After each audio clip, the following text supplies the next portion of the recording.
Bom, boa tarde a todos. Meu nome é Yara. Nosso trabalho foi feito por mim, pela Dávila e pela Giovana, e nós vamos apresentar hoje o tema sobre a alienação parental, sobre a ótica do ordenamento jurídico brasileiro, os critérios de identificação e consequências legais. Bom, nós elencamos aqui no nosso sumário os principais, os pontos, né, que estudamos e detalhamos no nosso projeto, que foi a justificativa, o referencial teórico, os objetivos tanto geral como específico, a metodologia, os resultados esperados e a bibliografia. Bom, nossa justificativa. Primeiramente, a gente escolheu esse tema justamente, mesmo sendo um tema já bem recorrente, nós acreditamos que a família ela é a base da sociedade. E ela é primordial para o crescimento, desenvolvimento e amadurecimento de alguém. E é através dela que se formam, né, os valores morais os quais refletem na nossa sociedade. Então, a alienação parental, ela está frequentemente presente em conflitos familiares no Brasil. E ocorre quando um dos pais ele vai manipulando a percepção e a formação psicológica dos filhos contra o outro genitor.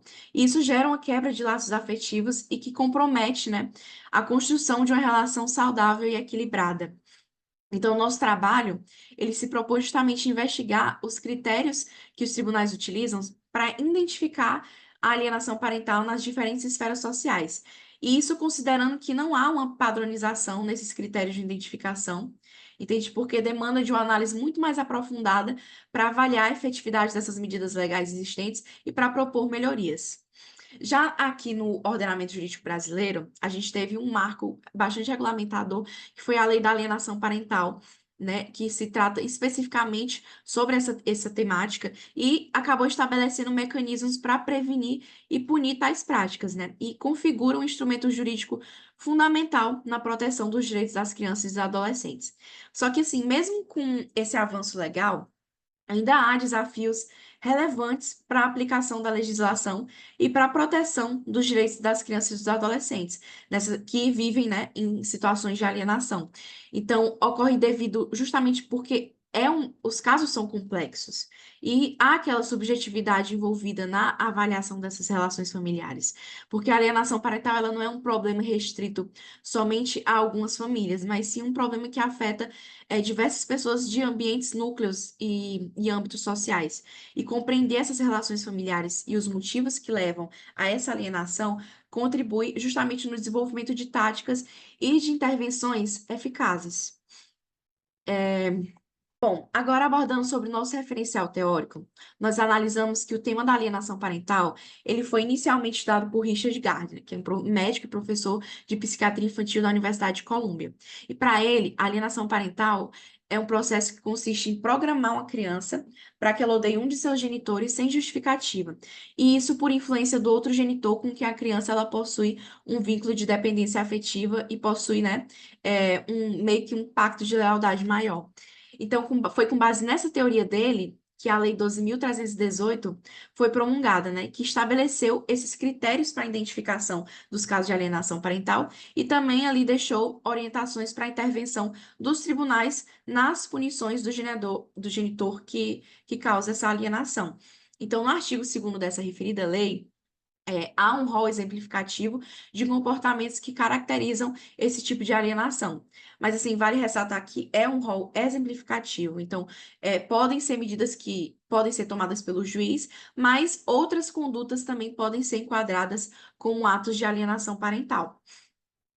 E nesses atos pode ser dificultar o exercício da autoridade parental, realizar uma campanha de desqualificação da conduta do genitor, e também questão de dificultar o exercício do direito regulamentado da convivência. Um outro ponto também que a gente abordou seria o artigo 1634 do Código Civil, que estabelece que enquanto os filhos eles forem menores de idade, ou seja, eles não tenham atingido a capacidade civil plena, eles estarão sujeitos ao poder familiar que impõe os pais aos seus deveres na defesa de seus interesses. E também o Estatuto da Criança e do Adolescente, que é um dos principais marcos legais no Brasil para a proteção desses direitos dos menores, estabelecendo que eles são sujeitos de direitos e lhe garantindo prioridade absoluta na formulação e execução de políticas públicas. Então, esse foi o nosso referencial, e agora eu dou a palavra para a nossa colega Giovana dar continuidade. Dando continuidade à fala da colega, Será abordados os objetivos que são essenciais para essa temática. Para isso, vamos ter como base a legislação brasileira específica sobre alienação parental, com a Lei 12.318.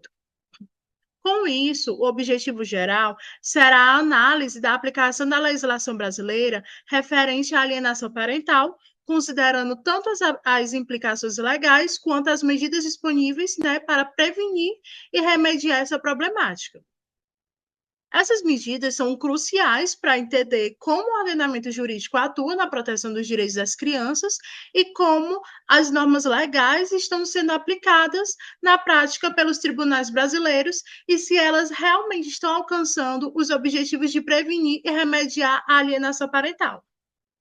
Já os objetivos específicos, um deles é identificar os critérios utilizados para a caracterização da alienação parental, porque nesse contexto jurídico, né, é fundamental garantir um entendimento claro dos critérios utilizados pelos profissionais da área jurídica, como também vai ser analisado o reconhecimento de padrões de conduta específicas, né, que podem indicar a tentativa deliberada de um genitor de afastar a criança do outro genitor. Outro importante objetivo que será abordado nessa temática vai ser a avaliação da eficácia, né, das sanções aplicadas em termos de correção do comportamento do pai alienador e também da proteção dos direitos da criança. Então, essa parte ela é fundamental para garantir que as medidas judiciais adotadas sejam efetivas na prevenção e também no combate à alienação parental. E o seu principal objetivo é acompanhar, né, justamente a avaliação e também as sanções que estão sendo aplicadas. No caso, vamos analisar se elas são eficazes e se houve alguma mudança do comportamento do pai ou da mãe alienadora. Então, isso envolve, né, como eu já havia dito, verificar se eles estão cumprindo as determinações judiciais e se há evidências de redução ou até mesmo de cessação dos comportamentos alienantes. Um dos outros pontos também que será abordado, um outro objetivo, será determinar os desafios enfrentados pelo sistema judiciário na abordagem da alienação parental e também propor recomendações para o aprimoramento das práticas judiciais e políticas públicas, já que é crucial para uma melhor eficácia na proteção dos direitos das crianças e adolescentes, principalmente as que estão envolvidas em casos de disputa familiar. Então, dessa forma, um dos principais desafios enfrentados, né, pelo sistema judiciário brasileiro é justamente a identificação precisa da alienação parental e também a produção de provas suficientes para fundamentar decisões judiciais, o que muitas das vezes é difícil distinguir entre casos de legítima preocupação, né, com o bem-estar da criança e também da alienação parental. Então, esses foram alguns dos objetivos que achamos essenciais para ser abordado durante esse tema. Com isso, agora eu vou passar a minha palavra para a colega Dávila. Boa tarde a todos. O nosso projeto fará uma abordagem metodológica qualitativa e descritiva. Os métodos qualitativos se baseiam na interpretação de análise de diferentes dados, fazendo ligações entre eles, né? Explicando como e por que eles acontecem com certa frequência e maneira.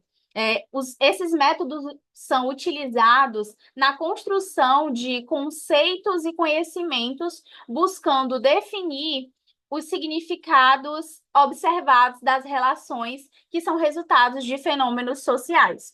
Para isso, nós faremos uma pesquisa jurisprudencial com coletas de decisões judiciais relevantes para identificar padrões e divergências na aplicação da Lei número 12.318 de 2010. Além disso, nós faremos uma revisão de estudos de dados através do Cielo, Google Acadêmico, e também outras fontes confiáveis, a fim de aprofundar os estudos sobre a temática com análise documental, revisão de documentos legais, né, como a Lei número 12.318 de 2010, o Estatuto da Criança e do Adolescente e outros regulamentos. Por fim, combinando essas diferentes fontes de dados, a metodologia buscará fornecer uma compreensão mais fundamentada do tema, integrando as perspectivas teórica e praticando também, oferecendo recomendações para aprimorar a aplicação da legislação e a proteção das crianças e adolescentes. Bom, os resultados esperados.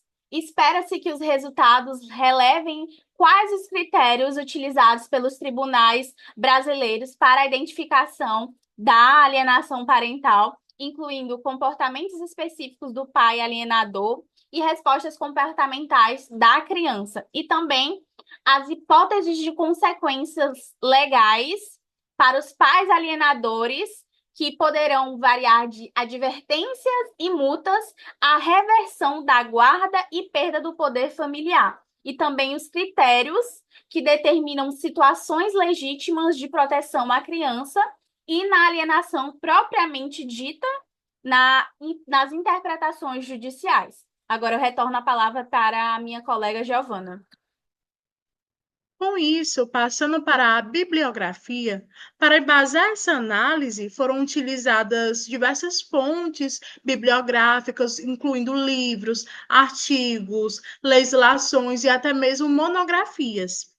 Como, por exemplo, a gente utilizou a Lei da Alienação Parental e do Estatuto da Criança e do Adolescente, como foi diversas vezes abordado pelas nossas colegas durante a apresentação.